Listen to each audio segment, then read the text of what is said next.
Your read on this, when you look at what's being discussed, what the focus is, again, what's reportedly being discussed and what the focus is? Well, so part of me, when I read the headline about this, written interview questions, I thought, yawn, we've had this conversation before. And part of that is, we're hearing this, remember, not from Mueller and his people, but from Trump and Giuliani. There's always the coda that they refuse to comment on. Right, and they also don't leak. I mean, we really know that because every time he does come out with something, it's a surprise. So we know Mueller's team doesn't leak. So this is put out by someone on Trump's side or team, whatever you want to call it, with some agenda. I don't know exactly what that agenda is, but it could be that they're still having a dialogue. It could be that they have sort of split these into two parts, they being the Mueller team, who really has the sort of final say on this, meaning on obstruction, we're still going to ask for you to come in for a live interview. And may take that to a subpoena fight if you refuse. But on collusion, we're willing to accept these written answers.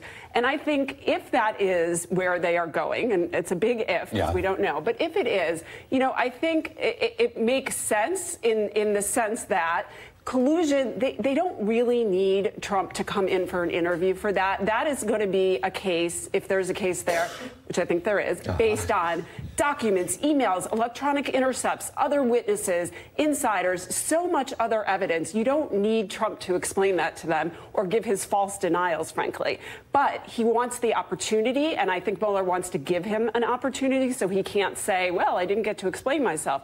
So doing it in a written form is a way to do that without much, without dragging it out too much longer, without much consequence. Before we get to the further professional masculinization of Jeff Sessions, let me just ask you about this quiet period. I know there's a debate over what might or might not happen between now and the midterms. What's your read on that, the limits that are placed on the special counsel at this point to bring anything more forward until the midterm elections? Well, I think a lot of us have said, a lot of the legal experts, ex-prosecutors have said that Mueller is actually not prohibited from doing anything between now and the election, that was a way overstatement by Giuliani. That said, it appears to me that unless it's something that is on a court deadline or some external deadline, he probably is going to remain somewhat quiet, which I think isn't fitting with his personality of being sort of very deferential to process and norms, unlike our president. And so I don't think we'll see a lot, but that doesn't mean their pencils are down and they're not working. I mean, there's no question in my mind that they're still, working on this. If these conversations are really happening between them and the Trump team about the interview, then, that's one sign of that. So I think that Mueller is not going to come out with some big indictment between now and the election. But, they're certainly still on it.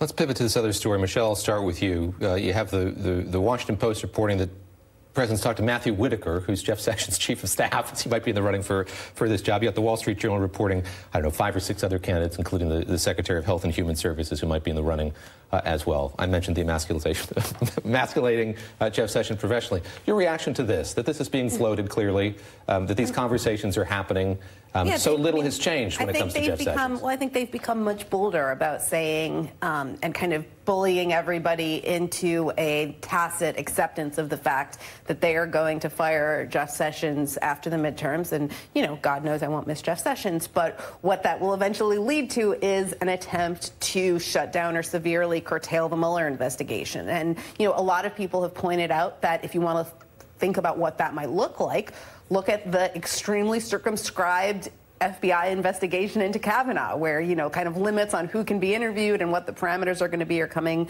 from the White House. And it's one reason why November is so extremely important, right? I mean, on the one hand, the House doesn't really have a role in confirming the next Attorney General.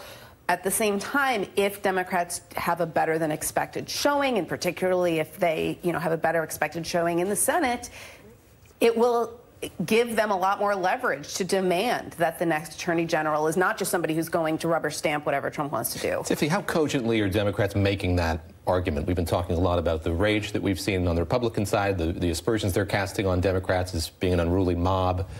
To Michelle's point, There are serious issues at stake here. How well are the Democrats articulating what those are when you look at the political landscape across the country? Yeah, so I think Democrats have been articulating that point for a long time. I think Nancy Pelosi this week, for her to come out and say we will go after this president's taxes if we take back the House, is a huge deal, particularly on the heels of the big New Times piece about Trump and the family business, which disappointingly has gotten so little attention. I mean, it got attention for like a 24-hour news cycle, if there is such a thing anymore, but none of the Sunday shows talked about it. I think Joy Reid was the only show to talk about it, so it's really disappointing.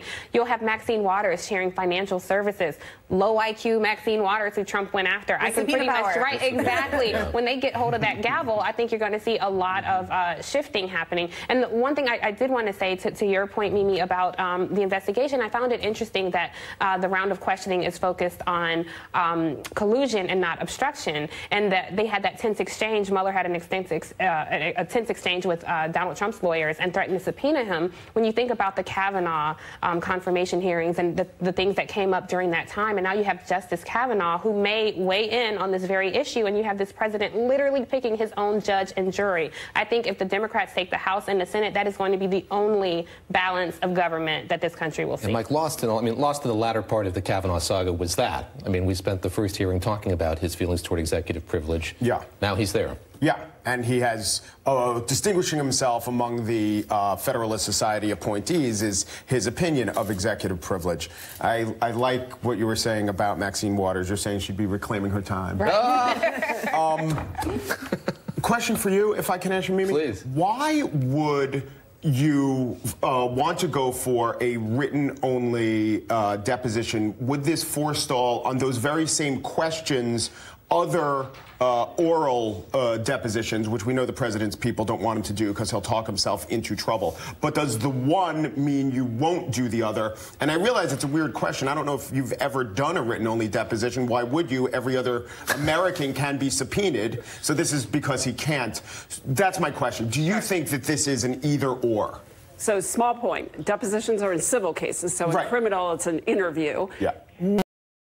Done a written interview. I don't know any prosecutor that ever has or ever would want to. So that's why maybe I didn't make the point clearly enough. I think this is just a compromise.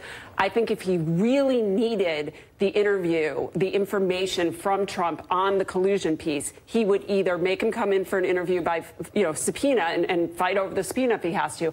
I think he's just not wasting his time with that.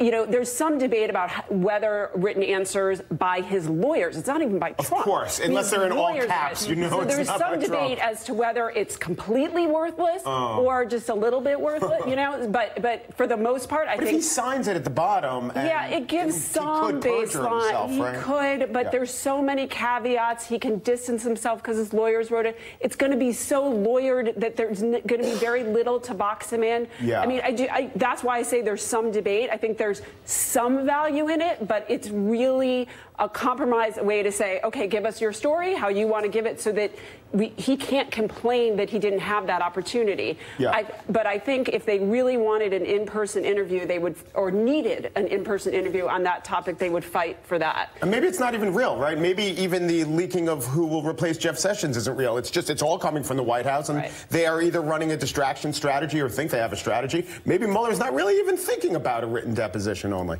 I say deposition. Yeah, there you go. To come full circle here, when will we know? I mean, so you say you can roll your eyes when these reports come out. Right. What's going to be the indicator that it'll be that it has happened, I suppose? That's a good question. I mean, we may not know until the report comes out, and then we'll know. If it comes out, I suppose, right? Right. Well, and that gets back to the question of who's going to be making that decision. Yeah. Is it going to be Rod Rosenstein, or is it going to be somebody that they put in there to try to limit what Rosenstein can decide and say yes to? So, look, I think we'll know in the report if that comes out for sure. And if the report is stifled, I do believe, and I don't have an answer to the what, but I believe that Mueller has a plan to get this information out to the American public. He's already been doing it. The indictments that have been filed so far, the motions in court, whenever he has the opportunity to speak, which is limited because he adheres to the FBI and prosecutors only speak in publicly filed documents, court papers, etc. When he has that opportunity, he leaves breadcrumbs. He puts in more than he absolutely needs to explain what's going on and give us hints as to where he's going. Mimi, so nice to see you. Thank you very much.